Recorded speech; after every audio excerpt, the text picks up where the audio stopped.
Hello and welcome. Good morning to PhotoJoseph's Photo Moment, what is normally a live show about photography and video and live streaming, but today we're doing something a little bit different. Today we are talking about the Apple Keynote. The Apple Keynote that is, if you're watching this live, about to happen in approximately, if I get the watch, 2 minutes. Notice, by the way, the Apple Watch 3, very, very excited about it. I bought this very recently. Of course, not today. They're going to release an Apple Watch 4. My Apple Watch 1 went boom spectacularly about a month ago, and yeah, it's one of those. Anyway, if you're watching live, participate in the chat. I already said that for those who are watching the pre-show. Participate in the chat. That's what makes this whole thing fun. At the end of the keynote, we will do a wrap-up, a summary, a discussion. We will all chit-chat about what we just saw. What the big question of the day isn't what's going to be released. The big question today is what did leak, because it seems like everything has leaked about this show. But that's okay. If you are here not live to watch the actual event, but you're going to have to go somewhere else to watch that. We'll link to that where you can go watch the official Apple version. I cannot restream that or I will get copyright strikes. So that will not be on the screen. We'll just cut from this pre-show to the post-show. If you want to scrub to the post-show, we'll put a little clock somewhere here so you know exactly where to scrub to. So we are getting ready to go. My backup is not running Ryan, so Ryan's telling me we've got a bad quality stream, which just figures, doesn't it? Yeah, go ahead, Ryan, kill the Twitch stream, and we'll just go straight to Facebook. Oh, and we are starting, so let us begin. Let's bring the music up. So stick around for the post-show. That'll be coming up soon.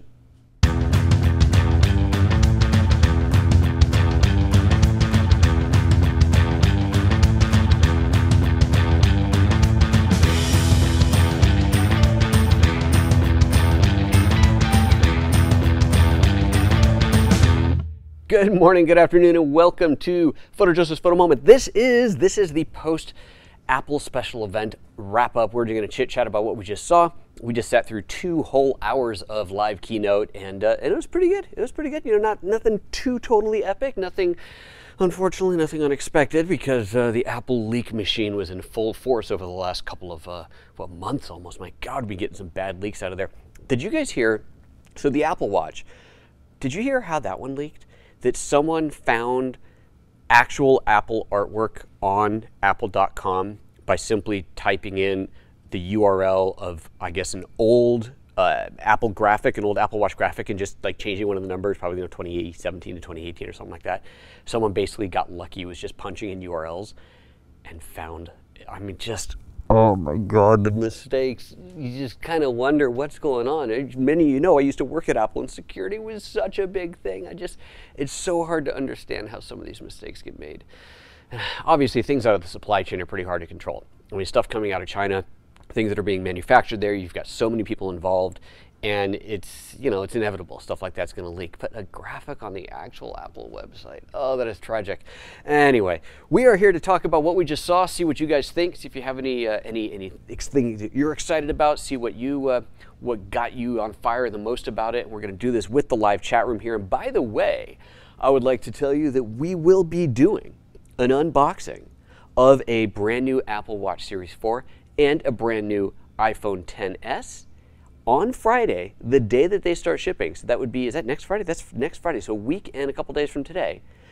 Ain't me, I am buying them, but I've got a friend who's going to be visiting, Minder. He's a photographer out of the Bay Area. He's coming up here to do an interview with me. We're going to be doing one of the the business of the business interviews, rather. We're going to be doing that, and we are going to actually not shoot that live. We're going to pre-record it. We're going to shoot it, edit it, and then play it back for you live. We'll talk about that another time. But he is having his phone and watch shipped here. So as soon as they arrive, we'll be able to do a live unboxing for you guys so you can see exactly what's in that new packaging. So, Minder, thank you very much for having that shipped here. That's going to be perfect. What great timing, so that'll be kind of fun. All right, let's see what is going on. Look, here he is in the chat room. Look at that. Hello, hello, sir. All right, let's see what we got going on. Oh, and Minder's saying, no, speaking of Apple Watch, no more edition. That's right. So wait, not even the porcelain, the white porcelain is gone too? Because that was a beautiful watch, reasonably priced, a little over $1,000. Not like the gold. I mean, the gold ones were kind of ridiculous. I mean, let's just say that was a bit ridiculous. But I thought the white porcelain was good, but it's interesting you're saying it's not there. I wonder if is that not on the website? Have you looked on there as well? Interesting. Let me just scroll back up here and see if there's anything else since we dropped into the into the Q&A. We'll call it the Q&A portion of the show. No. Okay, so Tony Smith says, by the way, if you're watching live and you want to participate in the comments, chat whatever you'd like into the chat room. Make sure you put @PhotoJoseph in front of it. That way I see it and I know that it's a comment to bring up. Tony Smith says, I really want that new Apple Watch, but I don't want to spend another $1,000 to get a phone that works with it. Can I hook it up to my old 5S I have laying around, do you think? That's interesting. You'll have to look at the Apple specs. This was something we were chatting about a bit during the show in the chat room. You really do need to have an iPhone to go with your Apple Watch. You can't just buy the Apple Watch without a phone. And while, yes, the Apple Watch does have cellular, if you get the one with cellular, it can operate completely independently from the phone. You need it not just for setup, but a lot of the things that happen are happening through the phone. Remember, a lot of the notifications are happening via the phone. For apps that don't have a corresponding watch app are happening on the phone. Plus, I think for battery saving purposes, the phone itself isn't checking for updates like the phone is. The watch itself isn't checking for updates like the phone is. The push notification system, as far as I know, is still pushing it first to the phone, and then the phone is pushing that to the Apple Watch. Now, again, when you separate completely, that just changed, but obviously your battery life goes down as well. Cellular on the watch does not activate until the phone is out of range. It's an interesting setup, but I don't think there's really any way to have it without. You do, as far as I know, have to have an iPhone to go with it, even if you're not using it all the time. Now, can you use it with a 5S? That I don't know. You definitely have to look up the specs on the new Apple Watch. In fact, I'm going to just see what information is available over at apple.com. Let me just pull up a web page here, and we'll see if there is any info on the new Apple Watch there. I'm guessing since Karminder's saying that it is, as far as I know, he's ordering his, so maybe, and that the edition is no longer available, maybe it actually is up here. So we'll pull that up and we'll see what we can find. Let's see here. What else is going on? Anything else in the chat room before I swip over to this? A few people. Shark is saying, exciting, yes, but it's a sad state of affairs that the big smartphone players, Samsung, Apple, etc., are crazy to think that people will spend this money, which is essentially a phone. See, Shark, that's where I think you're wrong. It is not essentially a phone. The fact that this makes phone calls is about the single least interesting feature of it to me. Who talks on the phone anymore? Seriously, when this thing rings, unless it's somebody I know, and I would say it is almost never somebody I know, I don't answer it. I really don't talk on the phone that much. It is very, very low percentage of use, the phone versus everything else. It is a pocket computer. This is every bit as powerful for the vast majority of things that I do as a laptop or an iPad. It is a phenomenal device. I think you have to stop thinking about it as a phone and think about it as a small computer. Did you guys see that interview with Joe Rogan and Elon Musk? I haven't finished watching the whole thing yet, but in it, Elon's talking about AI and the future of AI and the potential future where we integrate with computers and a cybernetic link and all kinds of really crazy, the kind of stuff that only Elon Musk can talk about, kind of things going on. But he made a point that is very, very interesting and very, very true if you think about it this way. We are already cyborgs to a degree. Our intelligence, our knowledge of the world is extended by this. We all have one of these, okay, not all, I know, but most of us, so many of us, have one of these in our hands at all times. If you ask me something and I don't know the answer to it, the answer's in here. Well, the answer's out there, but I can get to it through here. So the fact that this allows me access to the world's information at any time is remarkable. And you go back 20 years even, or you go back way farther than that, but you'd be mind blown. But even just 20 years, the ability to answer pretty much any question you ask through here, you can ask me and I will go through here, get some data, parse that data, and hand it back to you, is kind of amazing. That's kind of remarkable. So this is not a phone. This is a cybernetic extension of your being. How's that? Yes, in that case, it's worth $1,000. And I'm, obviously it'd be great if it's cheaper, but they do start cheaper. What was it, $450 or $550, I think, for the iPhone 7? Obviously, it's a couple generation old phone, but it is still a fantastic device. It really is. I mean, the iPhone 7 is still a great device. All right, let's see here.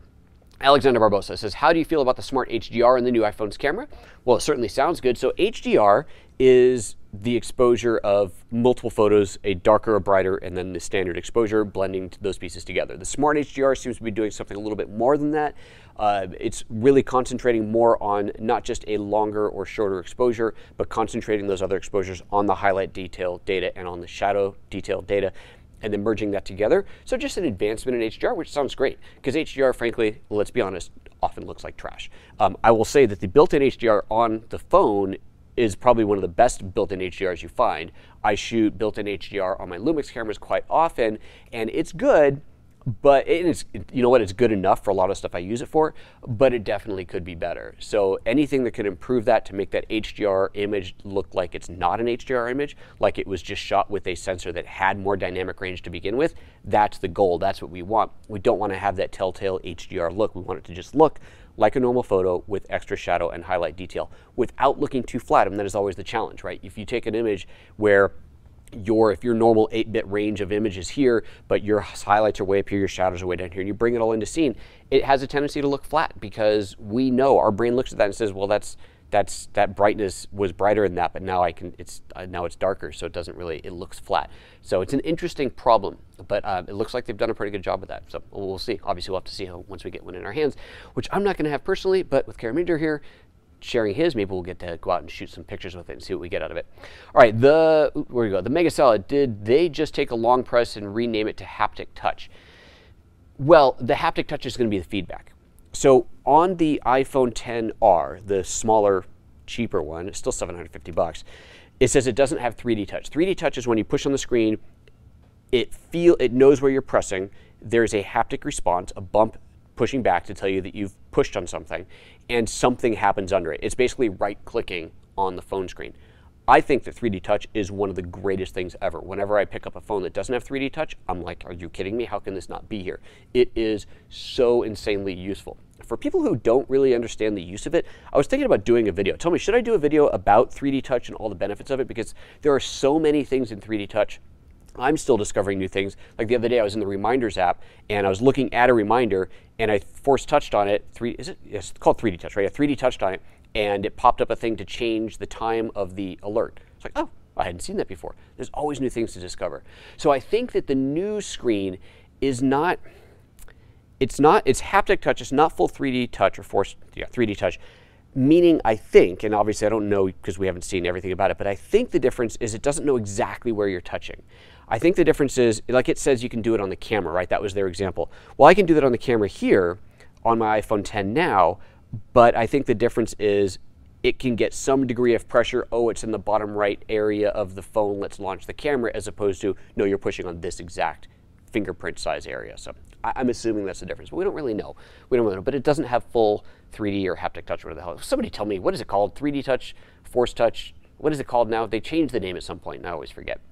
Frank Levitt says, did I see it right? They are continuing the iPhone 8, but not the 8 Plus. Oh, that's an interesting point. Okay, let's just see here. Let me pull up this here. Is there a full lineup on here? Let's go to the screen. There's the iPhone XS. Let's just go to the iPhone page, and let's see what they've showing on here. So no, they have both 8s. So there's the iPhone 7 and 7 Plus, 8 and 8 Plus, the XR and the XS. So, which is in 2 sizes. So the only one that doesn't have 2 sizes is the iPhone XR. So that's how that's working. So good question, Frank, but there you go. Richard Gold, I think, let me bring that back up. I think said this last year. I think I said this last year. These Capital phones are expensive by design. It is not a status symbol if it is cheap.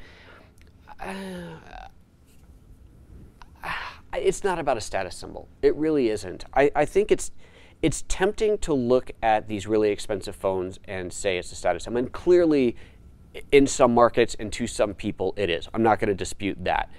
But to many of us, this is not a status symbol at all. It is a tool to get work done. I bought the iPhone X versus, I had the 8 Plus, 7 Plus, right. I had the 7 Plus before. Great phone. I upgraded the iPhone X because it had certain features that I wanted. Plus, I knew that I could do stuff on the channel and talk about it, and so there's a little bit of a financial justification there. But it is not a status. Well, now, I get that for some people it is, but there is so much incredible technology in here. You know, I upgraded my iPad, and it has nothing to do with status at all because it looks identical, basically, to the one I had before. Well, this is the small one. I had the really big one. But it's the functionality. It's the power. This thing is a phenomenally powerful device. It's not about the status. Again, I know for some people it's going to be, but that's just not the point. And that's not why Apple's making it that way. Things like the Apple Watch in gold that they made the first one, that was clearly a status symbol, right? That was status. The only reason you would do that is to show off that you had the $12,000 or whatever it was to buy it. That was pure status. It was the exact same internals. But when you look at the phone, there's no, as far as I know here, there's no even edition that's like, oh, the gold edition that costs $100 more.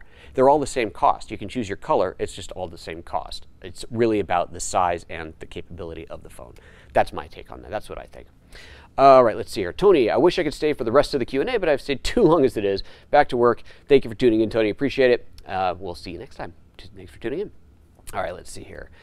Oh, that's it for there. So if you guys got anything else in there you want to shout about, bring it up. Let's take a look at the webpage real quick and see about the watch. I forget now what we were going to look for on the watch. I don't remember what was it. There was something up here that someone was talking about the watch. Let's see here. Was there anything we wanted to actually look for?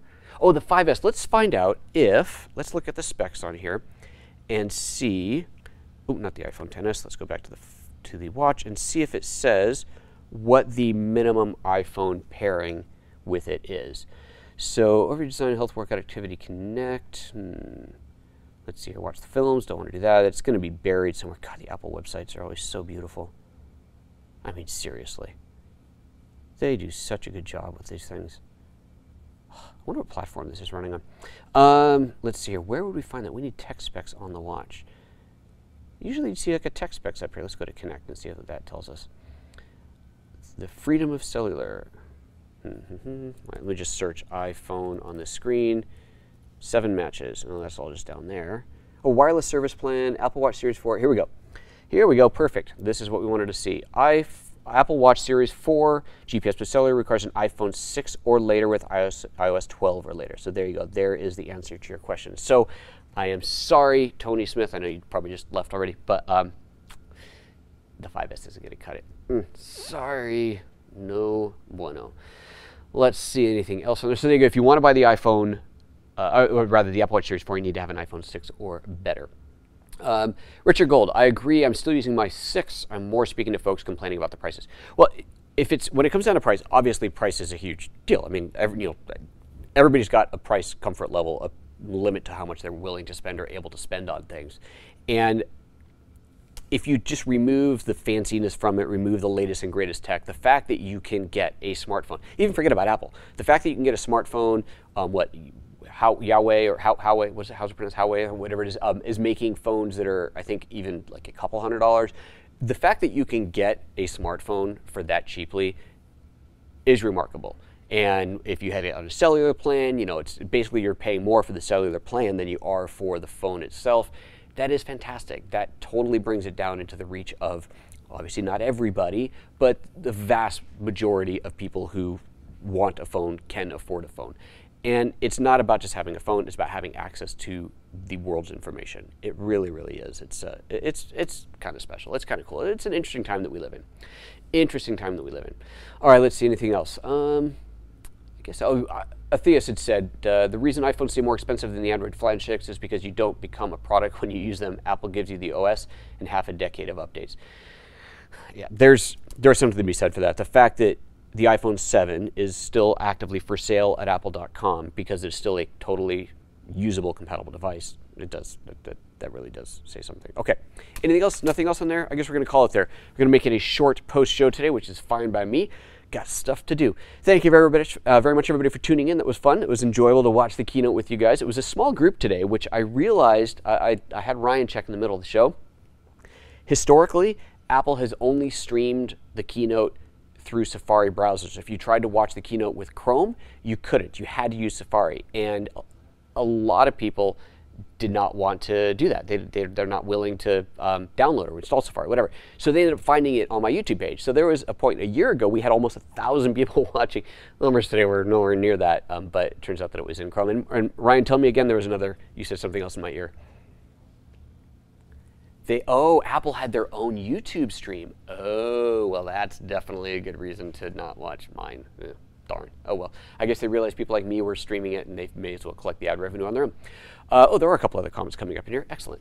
Frank, not entirely on topic, but recently I received a call on my Watch S3 without cellular, and yet my iPhone was more than a mile away because you were on Wi-Fi. That must have been it. So you must have been on a known Wi-Fi network, and the call transferred through. Yeah, has to be. Tell me, Frank, if you were on Wi-Fi. It had to be. You had to be on Wi-Fi, otherwise the phone has no data connection. So, interesting. I don't know. Ryan, that all caps one, check a look at that and flag it if needed. Let's see here. Alexander Barbosa says, in the leaks they said they were going to release a new MacBook Air if they announce it in the next special. Well, I guess they're wrong. No laptops and no new iPads today either. Sharks, everybody saying have a good evening.